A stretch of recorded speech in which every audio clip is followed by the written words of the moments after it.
Let's remember that we're all in this together. We rise or we fall together. We're all on our own journey, but we're in it together. The thing about Joe is he knows we're all in this together. I don't see this as a red state issue or a blue state issue. I see this, we're all in this together. Democrats throughout the pandemic insisting, as you heard there, that we are all in this together. Columnist and radio host Adriana Cohen says she has the answer for how to make politicians truly share the pain. She joins us live to explain. Adriana, I feel like we've all felt like this, but you actually put pen to paper. What's your plan? Well, Americans are saying that these politicians, these almighty politicians, are shutting down businesses. They're restricting millions of Americans from going to work, for providing for their families and earning a paycheck, while at the same time they're depositing their own paycheck.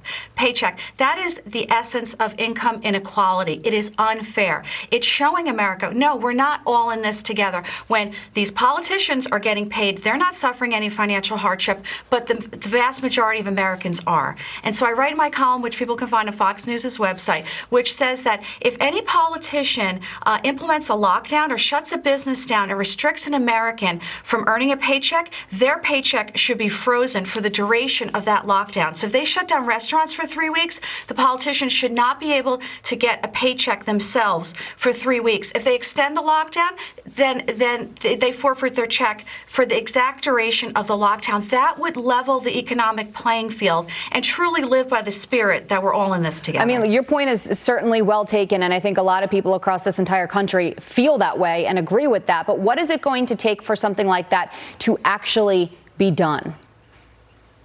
You know, it's a really good point. I mean, we're seeing right now in California, there's a big petition going around to recall Democrat Governor Gavin Newsom. So the residents have had it there in California. They're tired of all the draconian, rules and regulations that are arbitrarily enforced. I mean, we all saw that, restaurants are shut down, but then you see Gavin Newsom dining at the swanky restaurant, with a big group of people in Napa Valley. I mean, the hypocrisy reeks, and it's going on all over the country. We see that in Rhode Island, too. The Democrat governor told everybody to stay home and don't engage in any, non-essential businesses, and then she just got caught drinking wine at a wine and paint event. So we see this type of hypocrisy going on all over the country, and Americans are fed up with it. And so I think what they need to do is they could start petitions, they can civilly protest, they have to find ways to get their message heard, by their leadership, that this is unacceptable. You work for us. We fund your salary with our tax dollars,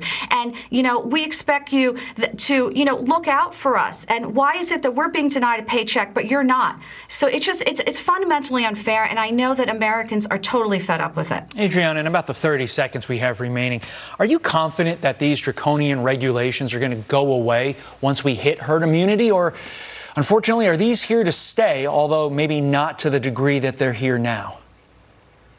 It's a really great question, Todd, and it's actually quite frightening, because we all thought, well, once the vaccine takes place or we achieve herd immunity, let's say by April, where let's say 70% of Americans are vaccinated, we should be able to take the masks off. We should be able to get back to work. We should get the kids back in school. We should be able to get back to living our lives. But then you hear people like Dr. Fauci saying, oh, well, you might still need to wear masks even if somebody's vaccinated. Well, I mean, at some point we have to ask ourselves, is this really about the virus, or is it about social control?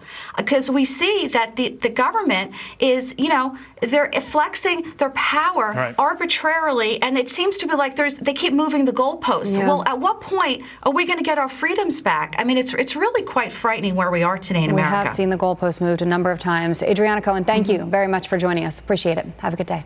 Thank you. Still ahead, he took on the